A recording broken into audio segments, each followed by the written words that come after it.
A new entity has emerged in Washington, the Department of Government Efficiency, or DOGE.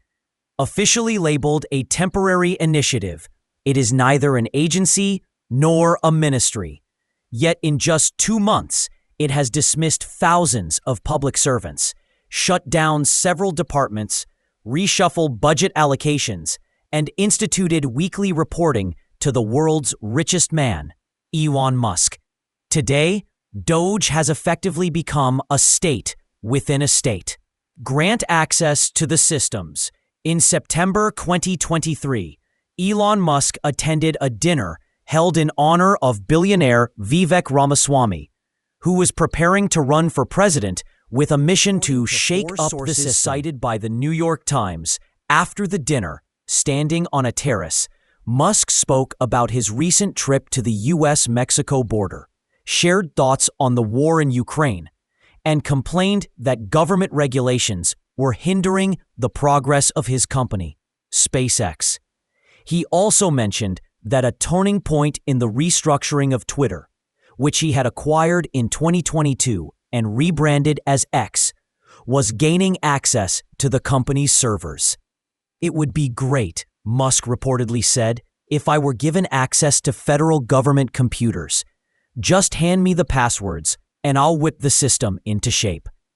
On January 20th, 2025, the day of his inauguration, Donald Trump signed an executive order to establish DOGE, a temporary initiative set to operate until July 4th, 2026. DOGE has modest objectives: auditing IT infrastructure and optimizing digital services, modeled after Silicon Valley startups. However, the order also states that federal agencies must provide DOGE with full and immediate access to all unclassified data, software, and IT systems. The day after DOGE was formed, employees of the U.S. Digital Service, created under Barack Obama to improve public-facing digital services, were summoned for a series of interviews.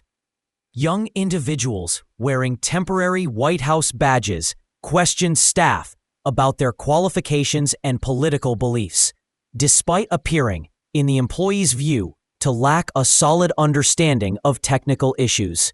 Some of the interviewers refused to give their names, asked about political loyalty, and attempted to pit colleagues against each other. The employees wrote in a letter 40 staff members were dismissed. Of the remaining 65, 21 resigned voluntarily. "We will not use our technical skills to compromise critical government systems, endanger Americans' private data, or dismantle vital public services," the letter stated. "We refuse to lend our expertise to legitimize DOGE's actions." This incident was only one of the first defining moments in the operations of the new department. An unelected oligarch initially, DOGE was supposed to be led jointly by Elon Musk and Vivek Ramaswamy. However, Ramaswamy declined the offer, citing serious philosophical differences with Musk. While both shared radical views on reducing the size of government, their strategies diverged significantly. Ramaswamy envisioned DOGE as a kind of think tank, operating within legal frameworks and finding ways to dismantle federal agencies without congressional approval. Musk, on the other hand, favored a more aggressive, disruptive style. If something stands in the way, remove it. The idea of running the government like a startup has been around forever, but it doesn't scale, said Margaret O'Mara, a historian at the University of Washington. Trying to manage a federal system like a Silicon Valley startup is like attempting to run a continent from an Excel spreadsheet. The state is not a startup. Pretending otherwise didn't sit well with Musk. Chaos. Nor did Ramaswamy's caution, and eventually he stepped away from the initiative. The choice was clear. No one contributed more to Donald Trump's campaign than Elon Musk. And now, his long-held wish had come true.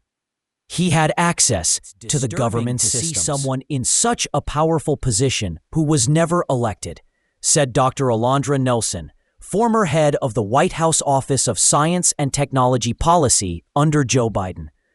People are increasingly using the word oligarchs, and frankly, I think it's an accurate description of where American political culture has been heading for years, especially now.